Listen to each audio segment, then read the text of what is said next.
Hoy vamos a aprender 3 lecciones importantes de la historia del rey Saúl. A continuación te pongo en contexto.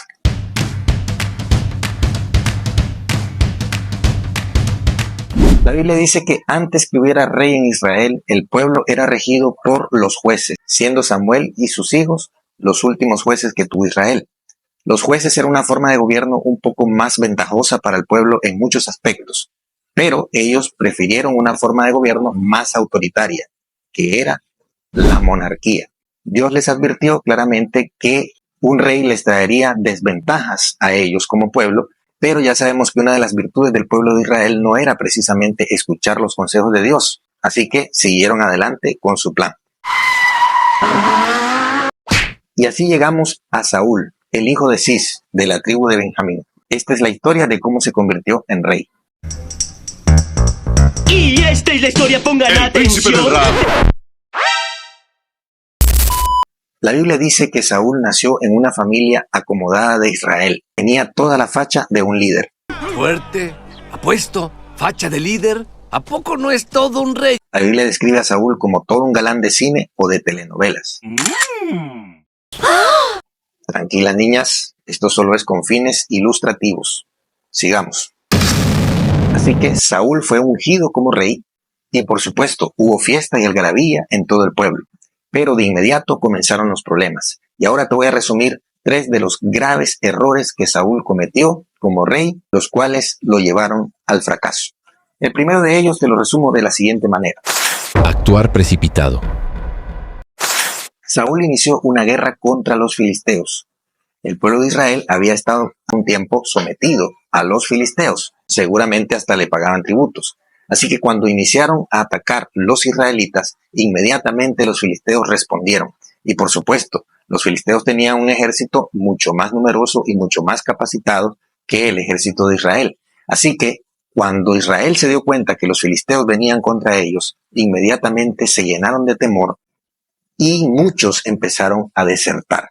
Samuel le había dicho a Saúl que él iba a llegar a ofrecer sacrificios a Dios para preparar espiritualmente al pueblo para la batalla.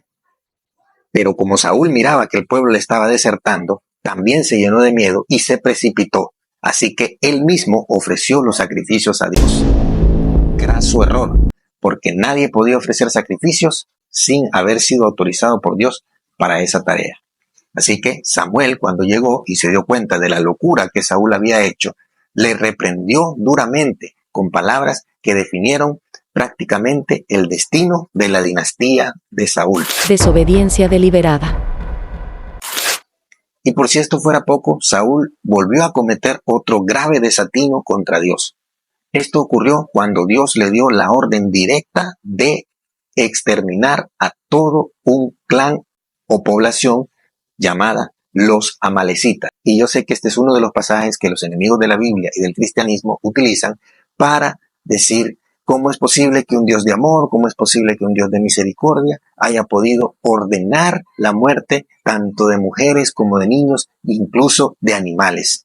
Pero los que dicen esto ignoran por completo que esto era un juicio divino contra esta nación, porque ellos le hicieron prácticamente lo mismo a los israelitas cuando solamente querían pasar por su territorio, pero ellos les hicieron la guerra, los atacaron y mataron a la población más vulnerable de los israelitas. Y para más información, vayan a leerse Éxodo capítulo 17.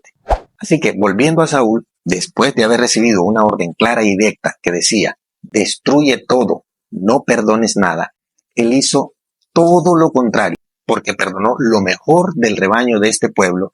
También saquearon y muchos se repartieron entre ellos lo mejor del botín, y como cereza del pastel, Saúl dejó vivo al rey de los amalecitas que se llamaba Agag. Díganme ustedes si existe una forma más deliberada e insolente de provocar a Dios. Pero bueno, como dicen, miramos pero no juzgamos.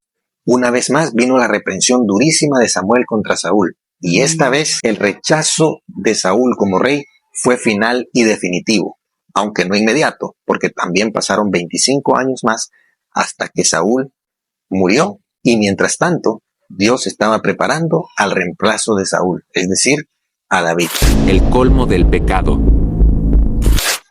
Y no puedo terminar este video sin mencionar el último y el colmo de los errores cometidos por Saúl. Esto ocurrió durante los últimos días del reinado de Saúl, cuando él visitó a una bruja para consultar el espíritu de Samuel, que ya había fallecido. La ley de Dios prohibía esta práctica abominable. Incluso Saúl mismo ya había combatido y echado fuera a todos los adivinos de la región.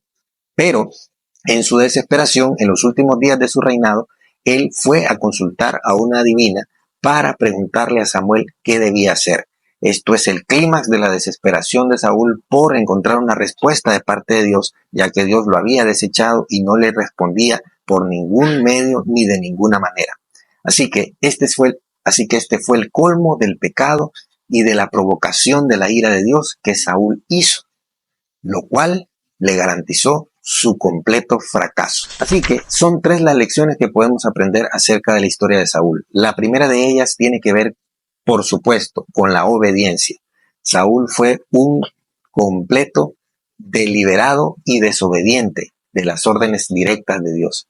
Nosotros como creyentes de Dios no podemos desobedecer sus mandamientos y sus leyes. Tenemos que ser obedientes a los mandamientos y a la palabra de Dios. La segunda lección tiene que ver con la humildad. Saúl fue muy orgulloso porque se tomó atribuciones que no le correspondían, como por ejemplo ejercer la función de sacerdote, cosa que era abominable delante de Dios. Nosotros como creyentes tenemos que ser humildes y conservar la postura de siervos. Y la tercera lección tiene que ver con aprender a escuchar consejos. Samuel nunca se apartó de Saúl, pero Saúl nunca lo escuchó. Y cuando lo quiso consultar, ya era demasiado tarde. Pero ahora es tu turno. Cuéntame qué lección has aprendido tú de la historia de Saúl. Déjamela saber acá abajo en los comentarios. Y si este video te resultó interesante, dale me gusta y compártelo con tus amigos y familiares o con los hermanos de tu congregación. Si no estás suscrito a este canal, suscríbete porque me ayudarías mucho. Una vez más, dale me gusta a este video si quieres que siga subiendo contenido como este. Muchas gracias y hasta la próxima.